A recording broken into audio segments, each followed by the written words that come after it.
அனைவருக்கும் வணக்கம். ஏற்கனவே வீடியோல செவ்வாய் கிரகத்துக்கும் நாய்களுக்கும் என்ன தொடர்பு அப்படின்றத பார்த்தோம். இன்னைக்கு இந்த வீடியோல நாய்களுக்கும் சனி பகவானுக்கும் உள்ள தொடர்பு என்ன அப்படின்றத பத்தி பார்க்க போறோம்.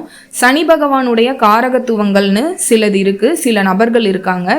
யாரெல்லாம் சனி பகவானுக்குரிய காரகத்துவத்துல வருவாங்கன்னு பார்த்தீங்கன்னா, லோ லெவல் ஒர்க்கர்ஸ், ஒரு வேளை சாப்பாடுக்கு கஷ்டப்படுறவங்க, கால் இல்லாதவங்க, கை இல்லாதவங்க, உடல் ஊனமானவங்க, பல்லு எடுப்பா இருக்கவங்க, பார்க்கறதுக்கே அருவருப்பா இருக்கவங்க, குஷ்டரோகம் வந்தவங்க, கை ஃபுல்லா பேண்டேஜ் போட்டுட்டு இருக்கவங்க, கோவில் வாசல்ல செருப்பு கடை வச்சிருக்கவங்க, தள்ளு வண்டி வச்சிருக்கவங்க, காய்கறி வண்டியில விற்கிறவங்க, இவங்க எல்லாருமே சனி பகவானுடைய காரகத்துவத்துல வருவாங்க. கூலி வேலை பார்க்கறது, மூட்டை தூக்குறது, ஜெயிலில் போயிட்டு ஒரு அடைச்சி வச்ச ஒரு வாழ்க்கையை வாழ்றது, இவங்க எல்லாருமே சனி பகவானுடைய ரெப்ரசன்டேட்டிவ்ஸ், அவருடைய காரகத்துவத்தில் வருவாங்க.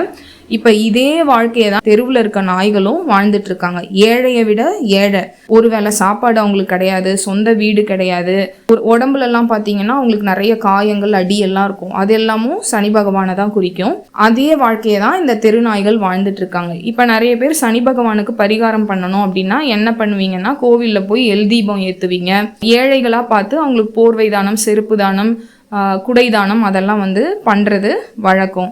ஆனால் அதை விட பவர்ஃபுல்லாக நீங்கள் தெருவில் இருக்க நாய்களுக்கு உணவளித்தாலும் சரி, அவங்கள எடுத்து வளர்த்தாலும் சரி, அவங்கக்கிட்ட அன்பாக நடந்துக்கிட்டாலும் சரி, சனி பகவானுடைய ஆசீர்வாதமும் அருளும் உங்களுக்கு எப்பயுமே கிடைச்சிட்டே இருக்கும்.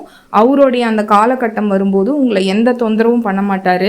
ஏற்கனவே இப்போ நாய்களுக்கு சப்போர்ட் பண்ணி பேசுகிறவங்க, அவங்களை தூக்குறவங்க, ரெஸ்கியூ பண்ணுறவங்கலாம் இருக்காங்க இல்லையா, அவங்களுக்கு ஆல்ரெடி அவருடைய ஆசீர்வாதமும் அருளும் இருக்கிறதால தான் அவங்க இதெல்லாம் பண்ணிட்டு இருக்காங்க. அதே மாதிரி சனி பகவானை ஆயுள் காரகன் அப்படின்னு சொல்லுவாங்க. ஒருத்தவங்களோட ஆயுளை நீட்டிக்கணும்னா அவரால் தான் முடியும் அப்படின்றது. இப்போ இந்த தெருநாய்களுக்கு நீங்கள் உணவளிக்கும் போது என்னன்னாக்கா, உங்களுக்கு அந்த கண்டங்கள்லாம் வருது இல்லையா, ஆக்சிடென்ட்டு, சூசைட் தாட்டு அந்த மாதிரிலாம் வரும்போது அது எல்லாத்தையுமே அவர் சரி பண்ணுவார். இன்னொரு விஷயம் என்னன்னா, சனி பகவானுடைய குரு யாருன்னு பார்த்தீங்கன்னா காலபைரவர். அவருடைய ஆசீர்வாதமும் நீங்கள் தெருநாய்களுக்கு நல்லது செய்யும்போது உங்களுக்கு கிடைச்சிட்டே இருக்கும். இதில் நம்பிக்கை இல்லாதவங்க முயற்சி பண்ணி பாருங்க, தெருநாய்களுக்கு நல்லது பண்ணி பாருங்க. உங்கள் லைஃப்பில் என்ன மாற்றம் வருது, முன்னேற்றம் வருது, இல்லை ஏதாவது பிரச்சனையிலேருந்து நீங்கள் வெளியே வந்தீங்களா அப்படின்றத பற்றிலாம் நீங்களே உங்களை லைஃப்பில் நடக்கிற விஷயத்தை வச்சு தெரிஞ்சுக்கோங்க. அதனால் நாய்களை துன்புறுத்தாதீங்க. அவங்க சனி பகவானோட சம்மந்தப்பட்டவங்க.